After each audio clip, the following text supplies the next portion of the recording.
Let us pray together, please. Precious living God, we thank you for this evening. We thank you for our gathering. We thank you because it is you who gathers us. It is our love for you. It is our submission to you. It is our desire for you, Father, our desire to worship you, a desire to celebrate my Father this evening and to mark it special.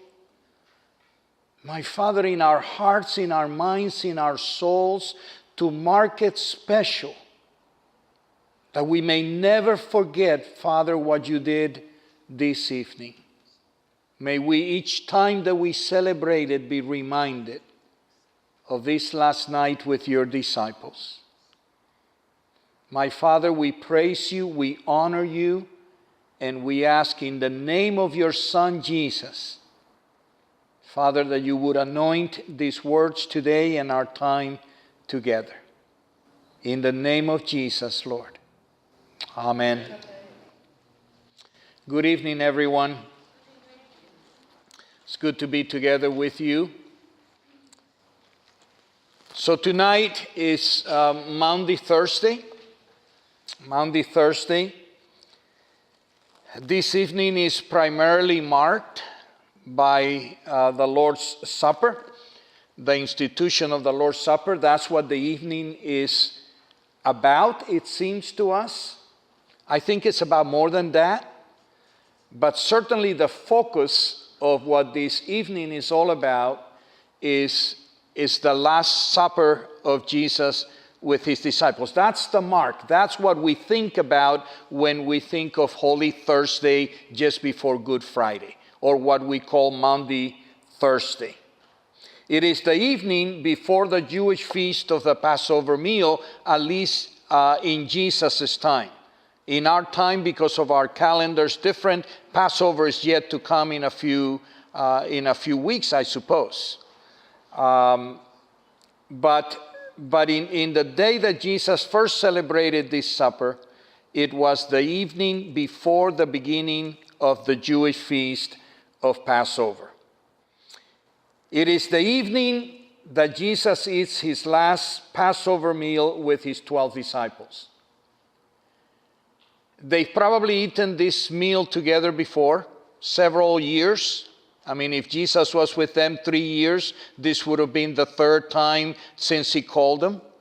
But this would be the last time that they would eat it together. It is the evening before Good Friday. It is the evening that we call Maundy Thursday. And that's one of the key things that I would like us to have in mind.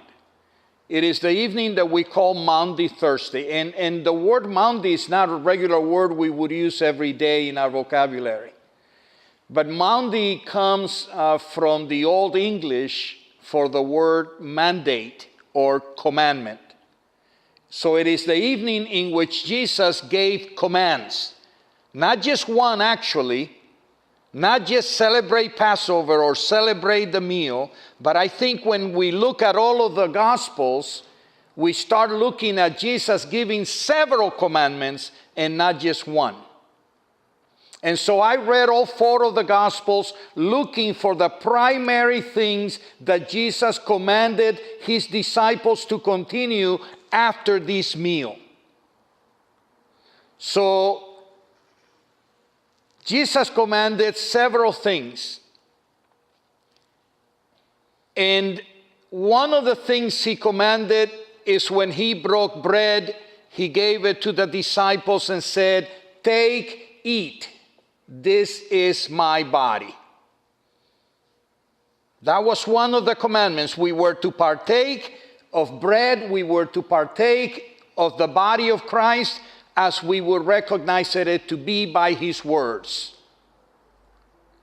And then he also afterwards, and after everyone had taken a piece of that bread, he took the cup and blessed the cup. In Luke, we're told of 2 different cups. 1 cup at the beginning of the meal and 1 cup toward the end of the meal. This cup that the other disciples mentioned is the latter of the cups, which is called the cup of redemption.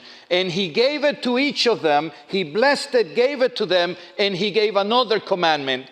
Drink you of this, all of you.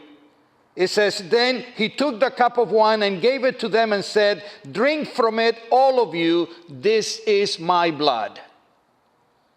That too was a commandment. Partake of the blood.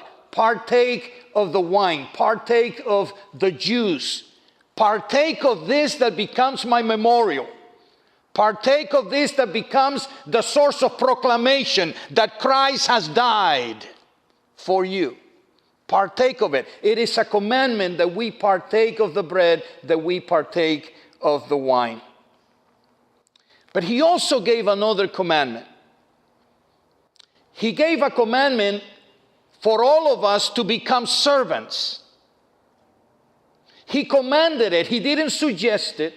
He commanded it. When I looked at Luke, Luke tells the story that in the middle of the meal, the disciples come to Jesus and they say to Jesus, now who's going to be the greatest in the kingdom of God? And Jesus goes ahead and he tells them these words, he who is greatest among you, let him be as the younger, and he who governs as he who serves. And Jesus commands that we as disciples of Jesus learn to be servants of one another. And it is one of the hardest things I believe we can learn. We don't always see ourselves as the servant of my brother. We don't always see ourselves as the servant of my sister. We generally see people as our servants.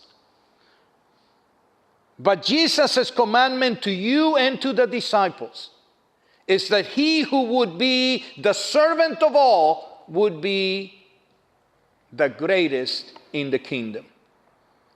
And then when we look at John, John goes a little bit farther.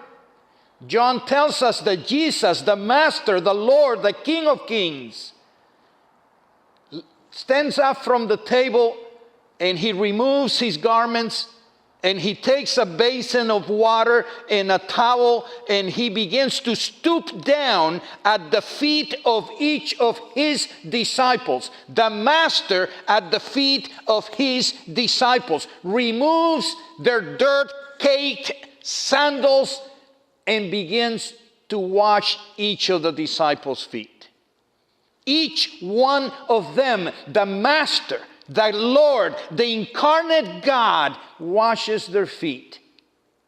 And you heard Diane speak to you, and when she read the gospel, Peter objects, he can't have any of that. And Jesus says, if you don't let me wash your feet, you have no part of me. I think those are strong words. Very strong words. And then Jesus says, you call me teacher and Lord, and you say, well, for so I am. If I then, your Lord and teacher, have washed your feet, you also ought to wash one another's feet. For I have given you an example that you should do as I have done to you. That is another one of the commandments that Jesus gave to his disciples that last evening. Wash one another's feet. And I want to believe, and I believe that washing each other's feet is more than literal. I think it is also symbolically. I think that whenever we help one another, whenever we bless one another, whenever we make one another feel even better than us, whenever we treat people with respect and with honor, we are washing their feet. It is not enough just to wash people's feet and then get up and start using them the same way or treating them the same way as you did before. Washing each other's feet is about embracing one another and seeing each of us in the pupil of the other person. and seeing ourselves reflected because they are like me. They are me in one way or another. Washing each other's feet is loving, truly loving, without the divisions that sometimes exist even among Christians. Washing each other's feet is you stooping down to another and loving them with the same love with which God has loved you. So we are commanded to wash each other's feet, to be a servant of my sister, a servant of my brother. And I wish we could learn that, all of us, how to be a servant and not a master. And then he gave another commandment in John. After Jesus has said to them that he's leaving and they get all worried, he gives these words which are imperatives. He says, believe in God, believe also in me. In my Father's house there's many mansions or many rooms. I'm going to go and prepare one for you, and when you're ready, I will come to you and I will take you to that place. But he says, believe in me. Believe my word. Believe my promise. No matter what the world tells you, no matter how circumstances change, believe and trust that my word will find fulfillment. Believe that I'm going to my Father. There is a place called heaven, and I'm coming back for each of you. Believe it. Live by it. Believe in God. Believe also in me. That's a commandment. And then he gives another commandment. In John specifically, he says, keep my commandments. And then he says, this one commandment, love one another as I have loved you. That was commanded by Jesus to the disciples on that evening. Love one another as I have loved you. The world will know that you are my true disciples when they see the way you love one another and you love the world. The world will know that I've been here. The world will know that I am in you. The world will know that I live through you when they see that you behave as I behave. Love one another. And then he gives in John another commandment. And this one he uses the word abide in me. And he gives them a parable about the vine and the branches, and you can do nothing. All of this is on the night of the Passover. And he says, abide in me. That issue of abiding in Jesus is a continued issue. It's not a one time you connect with Jesus and then you go home and say, I'm saved. You got to be saved every day. You have to live as saved every day. And not just one day in January 15, 1932 or whatever it is. We got to live as saved. We have to abide in Jesus, connected to Jesus daily, every day, every night. This is how the church would survive all the persecution that it would experience later. As the disciples are connected to Jesus, they're strengthened in Jesus, and they are a strength to one another. Abide in me. Those are commandments that Jesus gave even as they are eating. So the Last Supper, the eating of bread, the drinking of wine, it wasn't the only thing Jesus commanded. He commanded other things that we too must obey. But as I was thinking of this night, I was thinking that the night wasn't just a few hours when they were eating together and singing together and taking bread and Jesus washing feet. The night was much longer than those few hours. As I considered today and what today was about, I actually termed my sermon, or I called my sermon, A Dark and Terrible Night. A dark and terrible night. It was much longer than a meal. Because as soon as Jesus finishes eating with his disciples, and he announces that he's leaving, he goes to Gethsemane. And in Gethsemane, his prayer, his anguish, his concern, his pain was so much that the Gospels tell us that his sweat became like blood. Just imagine the anguish of knowing that you will be crucified tomorrow. And that followed the meal. And Jesus prayed, and he got up, and the disciples were asleep. And he went back and prayed again, and the disciples were asleep. And he prayed again, and he prayed, Father, if it is possible. I'm not saying that I don't want to obey you, Father, but if it is possible, let this cup pass from me. And his pain, and his sorrow, and his anguish was such that I want you to consider it as part of that evening. And then as he gets up from prayer and talking to his Father, a friend betrays him. A disciple whom he probably had washed his feet that same evening. And he comes with soldiers and clubs and swords, and he kisses him, which I think was the greatest pain. I know it would be the greatest pain a pastor would feel. That kiss of betrayal. And I can imagine Jesus being kissed by Judas. And that happened that evening too. And they do arrest him. They do arrest him, and they treat him like a criminal. And they push him around, and they take him. And Luke says this, and all the disciples forsook him and fled. It wasn't just Judas. Yes, Judas betrayed him for some money, but all of the disciples forsook him and fled. And Jesus was abandoned to the fate that was ahead of him. And then we are told that there were several trials that night.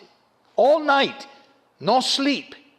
All night. First, we are told that Jesus is taken to the high priest, or the previous high priest, Annas.